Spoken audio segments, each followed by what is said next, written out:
Baik, bismillahirrahmanirrahim. Assalamualaikum warahmatullahi wabarakatuh, Bu Kartini. Bagaimana Bu Waalaikumsalam Kartini warahmatullahi wabarakatuh. hari Eh, ini? Alhamdulillah. Alhamdulillah sehat, Bu. Alhamdulillah. Itu yang utama, Bu ya. Kesehatan dulu. Nah, masalah tanya jawabnya, keduanya. Karena harus ini dulu, Bu ya. Bu Kartini harus ini dulu, senyum, Ya, sehat, sehingga mudah nanti, lancar nanti. eh, menjawab pertanyaan dan melakukan diskusi-diskusi Bu ya, Bu iya, Kartini Bu. ya. Baik, Bu Kartini, untuk yang komprehensif kita hari ini sebenarnya ingin mengklarifikasi ya atau ingin berdiskusi kembali terkait dengan perangkat atau set dokumen yang Bu Kartini telah susun ya, kemarin telah buat yang 14 hari dengan waktu sesingkat-singkatnya, jadilah produknya Bu Kartini, insya Allah, amin. Ya, baik Bu Kartini, kita mulai. Jadi ada 7 CPL ya, sebagaimana tadi disampaikan oleh Pak Sawal. Jadi saya mengawali untuk 4 CPL awal. Yang pertama adalah CPL tentang keprofesian kita ya Bu Kartini ya, sebagai calon guru profesional dan bahkan sekarang sudah profesional sebenarnya nih Bu Amin, Kartini. Bu. Ya, tinggal pengakuan ini. Ya Bu Kartini ya. Ya, jadi salah satu, ya mungkin saya langsung aja Bu Kartini ya untuk Iya, Bu. waktu. Ya, jadi salah satu sebagai tugas seorang pendidik itu adalah, mungkin sudah dengar nih bocornya dari teman-teman yang kemarin nih ya, menjadi Iya, Bu. pendidik yang memesona gitu ya. Ini kenapa selalu ditanyakan? Karena inilah yang harus tertanam ya di seorang pendidik, bagaimana sehingga menjadi daya tarik gitu ya kepada peserta didik, sehingga peserta didik senang gitu ya ketemu Iya, dengan Bu Bu. Kartini. Nah, terkait dengan guru memesona, nah mungkin Bu Kartini bisa memaparkan bagaimana ciri atau seorang guru yang memesona. Ya, silahkan Bu Kartini. Iya, Bu. Menurut saya, guru ciri orang yang memesona itu memiliki yang pertama 3S, Bu. Salam, Iya, senyum, sapa. Terus ya. memiliki kepercayaan diri dan Metode sudah bagus, strategi sudah bagus, semua sudah bagus kita planningkan ya. Tapi kalau misalkan kita masuk dengan wajah yang muram, galak, takutnya anak takut ya, Bu. malah iya, malah apa yang kita planningkan tidak berjalan gitu ya, Bu Kartini, yang tidak berjalan, tidak sesuai dengan kita rencanakan gitu ya. Jadi momen perangkat yang kita susun gitu ya. Nah, mungkin Bu Kartini bisa memaparkan di dalam rencana pelaksanaan pembelajarannya pada bagian mana. Nah, kira-kira Bu Kartini menerapkan ciri guru yang memesona. Pada bagian pendahuluan, Bu, saat kita Iya. memasuki kelas ya, kita harus raut muka kita itu mempunyai Iya, guru yang memesona. Jadi iya. sebelum kita mulai ke pembelajaran ke anak-anak, kita wajah kita dulu untuk lebih lebih menarik bagi anak dan bisa anak itu suka sama kita Iya. pada Iya, bagian betul. pendahuluan. Iya, makasih Bu Kartini. Ya, apalagi Bu Kartini ke pengalaman dulu ya. Ini harus bisa ada di dalam diri kita ya, bukan hanya profesional, pengetahuan, tapi juga pedagogik, sosial, dan kepribadian. Nah, terkait lagi Bu Kartini ini memesona ya, memesona. Nah, kadang itu kan di dalam pelaksanaan pembelajaran kita, peserta didik kita itu kan karakteristiknya berbeda-beda gitu ya Bu Kartini ya. Ya, Bu. Ada yang senang lari, ganggu teman, dan berbagai macam karakteristik. Nah, misalkan nih di kelasnya Bu Kartini, tiba-tiba menemukan peserta didik yang senang gitu ya ganggu temannya, enggak tenang gitu ya kalau tidak ganggu temannya gitu ya, sehingga teman yang diganggunya ini juga yang lainnya dalam mengikuti pembelajaran gitu. Nah, bagaimana Bu Kartini menyikapi hal tersebut? Biasanya saya itu memberikan perhatian lebih kepada anak yang memiliki mungkin sikap yang lebih ke anak lain itu lebih Ya, agresif seperti itu, atau ya, mungkin gimana saya lebih memperhatikan. Terus kita itu harus menguasai karakteristik peserta didik kita. iya Sifatnya itu betul. bagaimana, karakternya bagaimana, kita harus memahami betul-betul sehingga saat kita menemui kejadian-kejadian di kelas, nanti kita bisa menanganinya dengan baik Nah, untuk anak yang seperti itu biasanya itu kita lebih diperhatikan lagi untuk anak-anak tersebut. Iya, betul. Nah, inilah erat hubungannya dengan memesona, Bu ya, memesona atau keterampilan ini karena siswa yang lambat belajar, ada yang tidur, ada yang diam. Nah, ini bagaimana kita perlu ada suatu seni ya, seni artinya memesona itu seni berempati, bagaimana mengayomi peserta didik, selain penguasaan tentu, penguasaan pengetahuan ya. Nah, masih memesona Bu Kartini ya. Nah, misalkan ada kasus gini Bu Kartini ya, misalkan misalkan saya Bu ya, saya misalkan ini mengidentifikasikan diri sendiri ya. Saya adalah guru yang ramah gitu ya, sebagaimana Bu Kartini sampaikan tadi ya 3S, guru yang ramah, murah senyum, setiap memulai pembelajaran ini dan sebagainya macamnya. Pokoknya ramah deh gitu. Kemudian dalam proses pembelajaran Bu Kartini ya saya membagi kelompok gitu ya, membagi kelompok peserta didik. Kemudian dalam proses pembelajaran kelompoknya ada 2 kelompok nih yang bermasalah aktivitas belajarnya, artinya enggak bisa tuh kerjain LKPD-nya.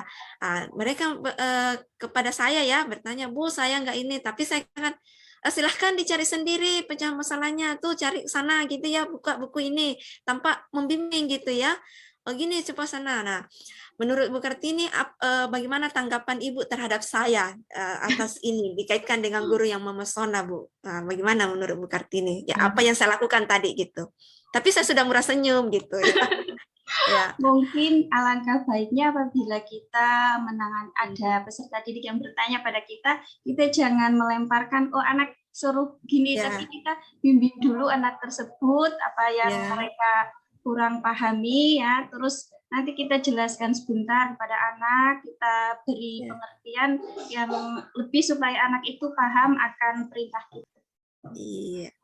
Ya, betul Bu ya. Jadi memesona di sini bukan hanya sekedar masuk gitu ya. Hai anak-anak gitu ya. Tapi tentu bagaimana kita mendampingi, ini yang namanya mendampingi. Sebelumnya apa Bu sebenarnya itu host Bu? Bisa Bu Kartini memberikan sedikit penjelasan host itu apa ya? Host itu menurut yang kepanjangannya Bu ya. Iya. Kemarin yang saya ketahui tentang host itu melatih peserta didik untuk bernalar kritis. Jadi anak itu memahami masalah, bernalarnya itu lebih kompleks dan yang kritis lah Bu. Ya, artinya melatih anak-anak berproses kritis, berproses kemudian di langkah-langkah pembelajaran dan terakhir di evaluasi ya, karena evaluasinya kita akan ditentukan gitu ya, salah satunya komponen. Sebelum saya lanjut Bu Kartini, sebenarnya sih ada berapa komponen yang ada dalam RPP, mungkin agak nyebrang dikit, tapi ini nanya juga ada berapa komponen yang ya Bu? 13. Ya, Bu Kartini sudah susun itu rata-rata sudah berorientasi pada host gitu ya. Tunjukkan tadi Mas, walaupun masih sebatas C4 gitu ya, masih sebatas C4. Nah, indikatornya ini akan diturunkan ke tujuan pembelajaran. Ya, betul, tujuan pembelajaran. Nah, salah satu cara membuat kemarin diarahkan, susunlah tujuan pembelajaran berpola ABCD. Gitu ya, ABCD. Nah, mungkin Bu Kartini bisa menjelaskan seperti apa pola ABCD tersebut. Mungkin bisa disertai dengan contoh lah gitu. Ya, silahkan Bu Kartini. Misalnya kalau ABCD pengertian A itu audien, itu termasuk peserta didik. Terus yang B itu behavior, itu kebiasaan. Contohnya misalnya dalam itu Bu, melalui mengidentifikasi, misalnya itu contohnya. Terus yang C itu condition, itu pada misalnya mulai dari model pembelajaran melalui penerapan pendekatan berbasis masalah, contohnya itu. Terus untuk D itu degree, tujuan yang harus dicapai dengan benar, misalnya dari rumusan tersebut itu kita mencapainya harus dengan tepat atau dengan benar, seperti itu Bu. Oke, pendekatan TPACK. Nah, salah satunya lagi itu adalah menerapkan keterampilan 4C, ya 4C. Mungkin Bu Kartini bisa memaparkan pada bagian kegiatan pembelajaran dalam RPP Bu Kartini, pada bagian mana mengimplementasikan keterampilan 4C tersebut. Nah, bisa dijelaskan, dipaparkan. Ya, silahkan Bu Kartini. Ibu. Misalnya dalam kegiatan inti kita itu yang 4C dari komunikasi, itu kita mengkomunikasikan, mentransfer ilmu kita kepada peserta didik, itu untuk komunikasi. Terus pada kegiatan inti itu ada kegiatan critical thinking dan creativity. Itu anak peserta didik kita kita supaya peserta didik itu menganalisis ya, untuk berpikir ke tingkat tinggi yang terus untuk yang critical thinking. Kemudian kalau yang creativity, peserta didik itu mengemukakan atau membuat kreativitas apa yang mereka pikirkan dalam pikirannya setelah melihat dalam kegiatan pembelajaran yang disajikan. Terus kolaborasi itu peserta didik berdiskusi, Bu. Iya, berdiskusi dalam kelompok ya di bagian situ ya, bukan ini Indonesia-nya gitu ya, terkait dengan sastra gitu ya, sastra. Nah, menurut Bu Kartini mungkin bisa ini, saya tertarik ini ya, apa sih bedanya dengan pantun dan syair? Ya, Bu. Kalau pantun itu sudah ada aturannya untuk bagian baris. Baris pertama, baris kedua disebut dengan sampiran, baris ketiga dan keempat disebut dengan isi. Terus biasanya itu terdiri dari 4 baris, terus terdiri dari 8 sampai 12 kalimat. Itu kalau pantun sudah ada aturan seperti itu. Berbeda dengan syair, kalau syair itu sama-sama karya sastra tetapi tidak ada aturan seperti pantun. Ya. Kalau pantun nasihat itu pantun yang berisi nasihat-nasihat, terutama itu untuk kaum muda, Bu, atau untuk anak-anak supaya rajin belajar, itu berisi nasihat-nasihat. Kalau pantun jenaka itu pantun untuk menghibur. Ya, Bu Kartini, ya terakhir dari sekian banyak teori belajar, Bu Kartini menggunakan teori belajar apa untuk pengembangan perangkat pembelajaran? Jadi kan banyak banget gitu ya, teori belajar, ada humanis dan lain-lainnya. Nah, Bu Kartini menggunakan teori apa yang mendasari dalam pengembangan perangkat pembelajarannya? Dan mengapa menggunakan teori itu? Saya menggunakan teori belajar konstruktivistik, Bu. Karena di situ peserta didik itu ibaratnya dibebaskan untuk mereka itu mengetahui kita belajar tidak hanya jika gurunya itu memberi respon, memberi stimulus, tetapi peserta didik itu kita latih untuk bisa mengungkapkan yang ada dalam pikirannya dan ya, karena waktunya hanya 10 menit. Nah, Ibu Kartini tidak harus memulai dari awal, ya. Nah, tapi saya ingin melihat bagian dari pembelajarannya Ibu Kartini yang mencerminkan pembelajaran bermakna. Nah, pembelajaran bermakna itu yang dimaksud di situ terlihat ada kreativitas, ada pembelajaran kreativitas, ada pembelajaran yang mencerminkan pengembangan kreativitas, ada pembelajaran inovatif, ada suasana pembelajaran menyenangkan. Kemudian pokoknya pembelajaran yang mencerminkan konsep pembelajaran abad 21 ya. Iya, Pak. Nah, dengan memanfaatkan teknologi. Ya. Iya, Oke, Pak. silakan Bu Kartini 10 menit dari sekarang. Terima kasih untuk waktunya, Pak. Assalamualaikum warahmatullahi wabarakatuh. Selamat pagi anak-anak, apa kabar kalian? Berjumpa lagi untuk hari ini. Semoga semuanya sehat-sehat ya. Untuk hari ini kita akan belajar tema anak-anak hebat. Sebelum mulai pembelajaran kita nyanyi dulu ya. Lagu nyanyi aku anak sehat, karena kita akan belajar itu tentang tema 4, sehat itu penting, subtema 1, peredaran darahku sehat, PB3. Nah, prememori. Terus kita akan belajar untuk hari ini, belajar Melalui penerapan pembelajaran berbasis masalah, siswa dapat memahami makna tanggung jawab warga masyarakat dalam kehidupan sehari-hari dengan tepat. Nah, coba anak-anak hebat, kalian amati yang gambar yang guru sajikan. Nah, coba kalian pikirkan, kalian temukan apa kalian ungkapkan, apa yang ada di pikiran kalian tentang gambar tersebut. Nah, anak-anak hebat itu tentang tanggung jawab ya.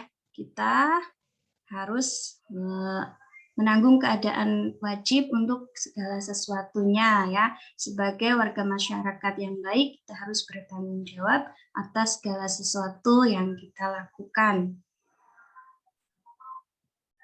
Anak-anak hebat, kalian amati gambar yang guru share lagi ya. Selain tadi dari kegiatan kerja bakti, itu ada sebuah interaksi. Nah, interaksi tersebut dapat kita amati pada gambar. Nah, interaksi itu apa ya? Interaksi itu sebuah kegiatan atau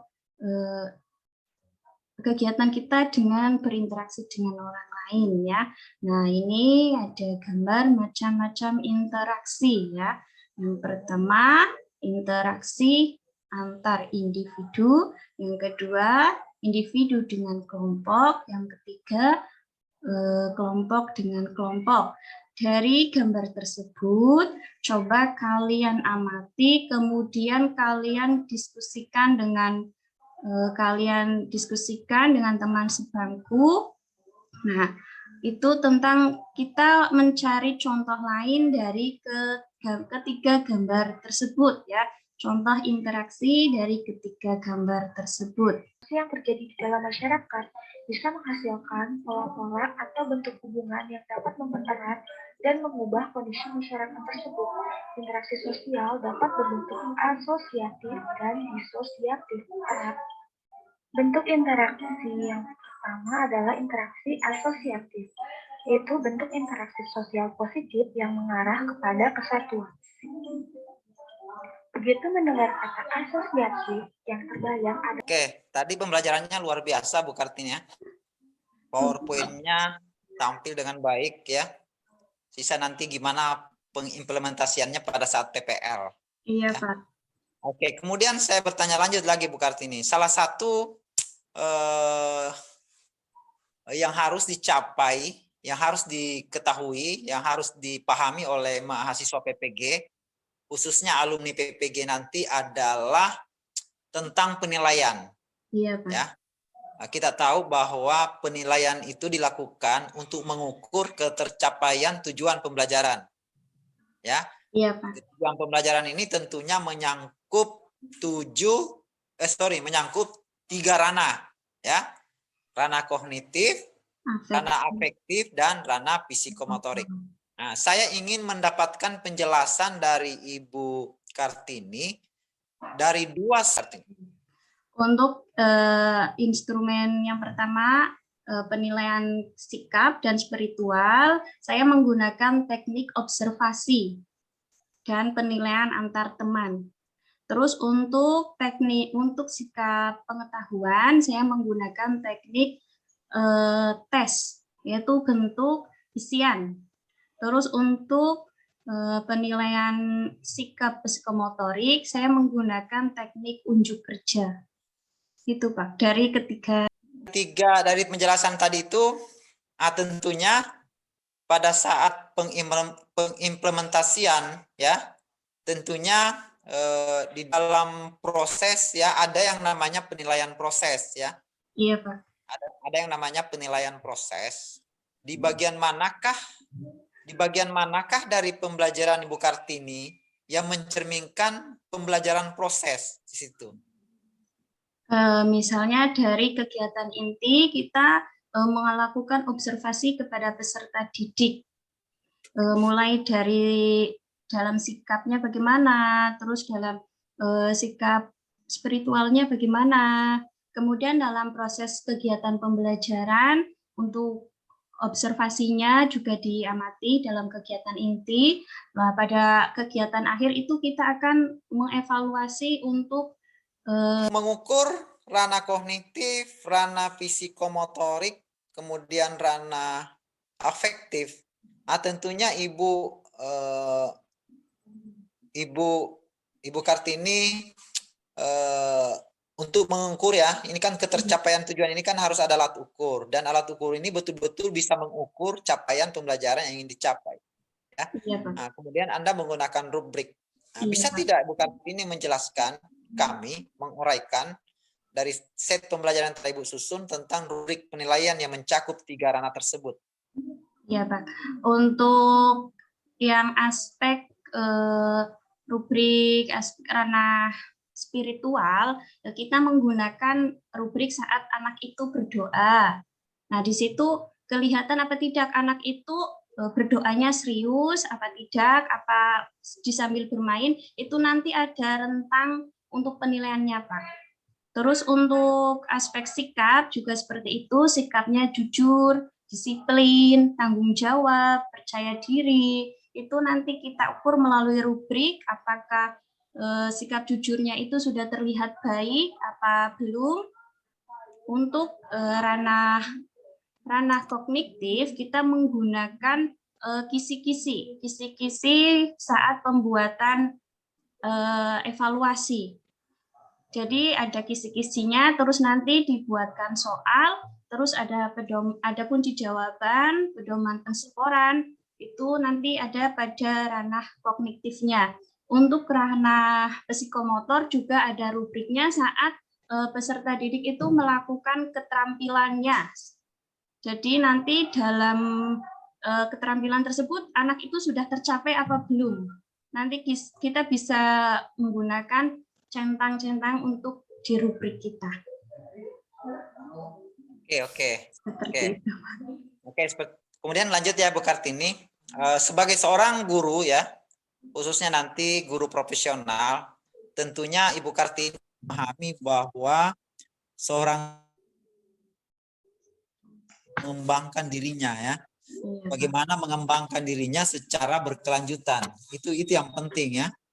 Jadi itu yang perlu, yang harus dipahami dengan baik ya. Nah, saya ingin bertanya ke Bu Kartini, apa usaha-usaha yang Bu Kartini lakukan dalam rangka pengembangan profesinya, dalam rangka keberlanjutan pengembangan profesinya, apa yang Bu Kartini lakukan? Kita biasanya ikut dalam kegiatan KKG, kelompok kerja guru. Nah, dari lingkup gurunya akan lebih banyak dalam satu kecamatan, jadi bisa kita kembangkan itu melalui kegiatan KKG. Anda sudah menyusun 3 set pembelajaran ya? Iya, Pak. Nah, pertanyaan saya adalah tadi Ibu sudah menjelaskan tentang bagaimana Ibu melakukan bisa terlaksana dengan baik, dibuktikan dengan alat ukur. Nah, tentunya melalui pertimbangan-pertimbangan kita, hasil-hasil penelitian, riset-riset, hasil renungan, hasil refleksi tentang pembelajaran sebelumnya, nah itu menjadi rujukan bahwa saya akan terus memperbaiki, terus mengupdate proses pembelajaran yang kita lakukan.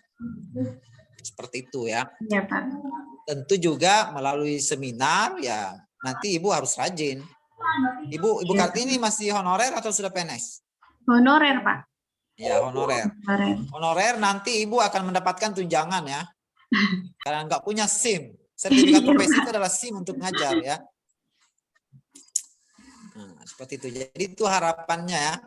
Mudah-mudahan nanti Ibu sukses. Manfaatkan waktu ini dengan baik untuk belajar dalam rangka pelaksanaan PPL, kemudian mengikuti uji kinerja dan uji pengetahuan ya. Itu harapannya Bu Kartini ya. Oke Bu Kartini, sudah bisa live sekarang. Terima kasih Pak. Sudah bersama-sama ya, berdiskusi dengan baik ya. Nanti keluar dari rekamannya. Saya akhiri. Assalamualaikum warahmatullahi wabarakatuh. Waalaikumsalam warahmatullahi wabarakatuh.